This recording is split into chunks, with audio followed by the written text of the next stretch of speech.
साथियों, आपने बहुत बार सुना होगा कि किसी भी स्थान के नाम को चेंज कर दिया गया है। जैसे मैं बता दें आप लोग को, इलाहाबाद प्रयागराज, मुगल सराय पंडित दीनदयाल जंक्शन। आप लोग को ऐसे कई प्रकार के नाम में चेंज आप लोग को दिखने को मिला होगा। आप बहुत बार सुने होंगे कि से इसका नाम ये था, इसका नाम परिवर्तन करके ये कर दिया गया। फिलहाल मैं चर्चा करने जा रहा हूँ साथियों गया की। गया का भी कुछ इसी प्रकार से आज ही अपडेट हुआ है कि गया जो सदियों से एक धार्मिक केंद्र और एक पर्यटक का सबसे बढ़िया जगह माना गया है, गया को नाम चेंज कर दिया गया है और गया के नाम चेंज करके अब गया जी का नाम से संबोधित करेंगे लोग। साथियों, यहीं तक नहीं, और गया जो है, ठीक है, गया एक सदियों से एक बुद्ध भगवान का एक तीर्थ स्थल रहा है। बहुत बढ़िया वहाँ पर स्थान रहा है साथियों, ठीक है। तो ये सारी तमाम जानकारियाँ आप सबके सामने आज हम साझा करेंगे साथियों। कैसे किसी को नाम चेंज कर दिया जाता है, आखिर गया में क्या खासियत है, गया का नाम गया कैसे पड़ा, ये सब सारी बातें पर हम चर्चा करेंगे। बने रहिए हमारे साथ वीडियो के अंत तक। सभी को स्वागत है मेरे यूट्यूब चैनल में। मैं छोटू आनंद वंशी आप सबको हर बार की तरह इस बार भी कुछ खबरें देने आया हूँ साथियों। आइए समझते हैं गया का नाम। सबसे पहले हम समझते हैं कि गया का नाम चेंज कैसे किया गया और गया का नाम गया क्यों पड़ा था, इस पर भी चर्चा करेंगे। लेकिन अभी नहीं, पहले इसको बाद में समझते हैं कि आखिर हम लोग किसी शहर को या किसी राज्य को नाम चेंज कैसे करते हैं। साथियों, भारतीय संविधान अटूट है, आप लोगों को पता होगा। और भारतीय संविधान के अनुच्छेद 3 के तहत, कब आर्टिकल 3 के तहत भारत के किसी भी राज्य के नाम को चेंज कर सकते हैं या किसी भी भारत में किसी भी राज्य को मिला सकते हैं, कोई भी राज्य को अलग कर सकते हैं। ये सारी बातें भारतीय संविधान के अनुच्छेद 3 के तहत बताया जाता है कि किसी भी राज्य को नाम में परिवर्तन कर सकते हैं, किसी भी राज्य को वापस मिला सकते हैं, किसी भी राज्य को अलग कर सकते हैं। ये सब भारतीय अनुच्छेद 3 में, ठीक है, भारतीय संविधान के अनुच्छेद 3 के तहत रखा गया है। और इसी का प्रयोग करके, ठीक है, अभी फिलहाल गया जो है, गया को नाम गया जी किया गया। तो सबसे पहले हम समझेंगे, आखिर आज चर्चा करेंगे कि गया, ठीक है, सबसे पहले हम चर्चा करेंगे कि गया का नाम गया कैसे पड़ा। गया का नाम गया कैसे पड़ा। साथियों, जो जानते होंगे गया के बारे में उनको लिए दिल से धन्यवाद, तहे दिल से धन्यवाद। लेकिन जो नहीं जानते होंगे, चलिए उसे हम परिचय कराते हैं। साथियों, गया एक बिहार का जिला है साथियों। क्या? बिहार के एक जिला है, ध्यान रखिएगा, बिहार के दक्षिणतम जिला है साथियों। क्या है ये बिहार के सबसे दक्षिणी जिला गिना जाता है साथियों, ठीक है। ये सबसे दक्षिणी जिला बिहार के गिना जाता है साथियों, बिहार के दक्षिणी जिला। अब हम समझते हैं बिहार जो गया जिला है, वो गया जिला पड़ता कहाँ पर है, ठीक है। तो ये साथियों आप लोग को पटना, ठीक है, पटना वाली, अगर पटना से दक्षिण की ओर जाइएगा, रेलवे स्टेशन से आइएगा तो आप लोग को यहाँ पर गया मिलेगा। हालांकि जो जानकार हैं उनके लिए कोई प्रॉब्लम नहीं है, और जानकार होंगे क्यों नहीं, क्योंकि गया जो है ना, सदियों से मैं बताया कि ये बहुत अच्छा एक धार्मिक केंद्र, एक पर्यटक बहुत अच्छी मतलब घूमने का जगह बताया जाता है, ठीक है, और है भी, ठीक है। ये गया नदी फिलहाल में फल्गु नदी, ध्यान रखिएगा, फल्गु नदी के किनारे पे बसा हुआ है, जिसे अभी हम वर्तमान में, या फिर इसका एक नाम और है, निरंजना नदी भी कह देते हैं। क्या कहते हैं? निरंजना नदी भी कह देते हैं साथियों। क्या कह देते हैं? निरंजना नदी भी इसको नाम हम दे देते हैं। आइए समझते हैं गया का नाम आखिर गया कैसे पड़ा। साथियों, ऐसा बताया जाता है, बहुत पहले की एक कहानी है, वेदों से रिलेटेड कहानी है साथियों, कि गयासुर नाम करके एक श्री राक्षस रहा करता था। क्या साथियों? गयासुर, इनका नाम था गयासुर। साथियों ध्यान से समझेंगे, कहानी बहुत ही बढ़िया लगेगा, बहुत ही बेहतरीन लगेगा साथियों। गयासुर नाम करके एक राक्षस रहता था, ठीक है।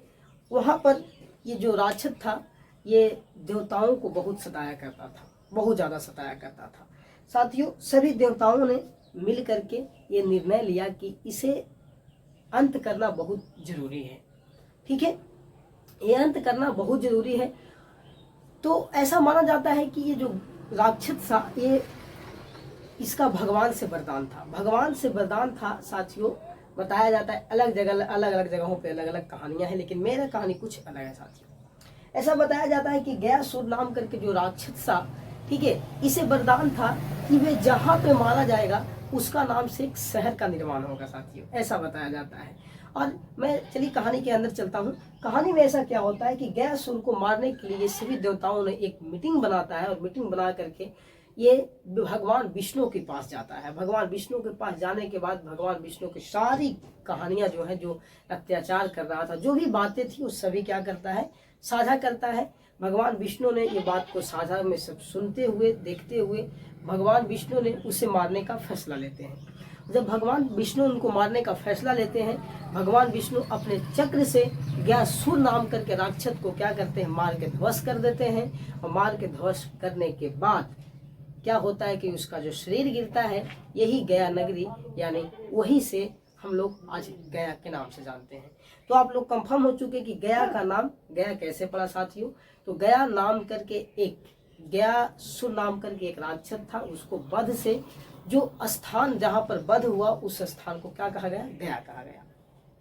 यहीं तक नहीं, गया और ऐसे खास रखते, जैसे गया में आप लोग को बताएं कि गया में एक जो रंजना नदी है, यानी फल्गु नदी है, फल्गु नदी पे कुछ श्रापें हैं। ऐसा माना जाता है कि रामायण काल में जब सीता जी या राम जी और लक्ष्मण जी वनवास की ओर जा रहे थे, तब यहाँ पर सीता जी इसी नदी से होकर के जा रहे थे। तब उनका यही बैसाख के माह में, ठीक है, यही मई जून जुलाई के माह में जा रहे थे, तब इनका क्या होता है कि प्यास लगता है, जो पानी के लिए थोड़ी सी मतलब क्या कहते हैं, बेसब्री से इनका इंतजार था, कहीं पानी नहीं मिलता, हालांकि नदी में थे।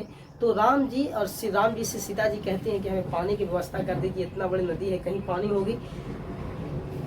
बहुत जगह घूमने के बाद भी, ध्यान रखिएगा, बहुत जगह घूमने के बाद भी राम जी का पानी इस नदी में नहीं भेंट होती है। यही खीस में, पता ऐसा माना जाता है कि यही खीस में सीता माता इन्हें श्राप देती है नदियाँ को कि तुम्हें कभी पानी नहीं रहेगी, तुम में कभी पानी नहीं होगी।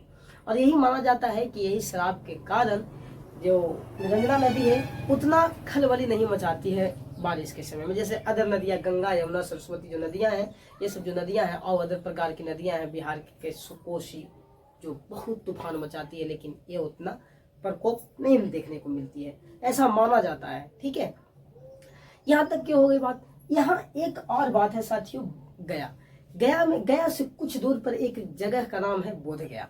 बोध गया महात्मा बुद्ध का एक धार्मिक बहुत बड़ा केंद्र रहा है, बौद्ध धर्म से रिलेटेड बहुत बड़ा उनका वहाँ पर क्या कहते हैं, बौद्ध धर्म का बहुत बड़ा यहाँ स्तूप रहा है। बहुत अच्छे वहाँ पर माना जाता है कि जब बुद्ध भगवान सभी जगहों से भटक करके, सभी जगहों से हार करके आए बोध गया, वही बोध गया निरंजना नदी के किनारे, यानी फल्गु नदी के किनारे आ करके इनका एक पीपल के पेड़ के पास इनका बैठ करके इनका ज्ञान का यहीं पर प्राप्ति हुआ था, बोध गया में साथियों।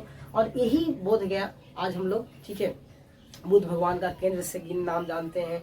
यहाँ पर बहुत तरह तरह की बातें बुद्ध भगवान से यहाँ पर रिलेटेड है, लेकिन हम सबसे अधिक बोध गया को जानते हैं किसी के रूप में, या पूरे देश जानता है बोध गया को पूरा देश जानता है, तो सिर्फ दो कारण से, एक तो बुद्ध भगवान के, और दूसरी कारण है बोध गया में सबसे लगने वाली बिहार के, या नहीं बल्कि पूरे यहाँ पर इंडिया के सबसे महत्व मेला पितरपक्ष मेला। पितरपक्ष मेला क्या होता है साथी, इसके बारे में भी हल्की से चर्चा कर लेते हैं। पितरपक्ष मेला के साथियों मतलब है ऐसा कि जिनका पितृ, सॉरी माफ कीजिए, जिनका मतलब पिताजी स्वर्गवास कर चुके हैं, माताजी स्वर्गवास कर चुके हैं, उनका पिंडदान के लिए बहुत ही बढ़िया केंद्र है। ठीक है, यही नदियाँ, फल्गु नदियाँ जो है, यहाँ पर पिंडदान होती है, जिससे कि मरे हुए व्यक्ति को आत्मा की शांति मिल जाती है, ऐसा माना जाता है। तो ये सारी बातें, ये तमाम बातें जो है वो गया से रिलेटेड है साथियों। अब हम चर्चा करते हैं कि गया, ये जो गया है, ठीक है, गया का नाम गया जी रखा गया है। जी हाँ, वर्तमान में अभी आज ही अपडेट आया साथियों कि गया का नाम जो है अब गया नहीं बल्कि गया जी के नाम से कहा जाने लगेगा।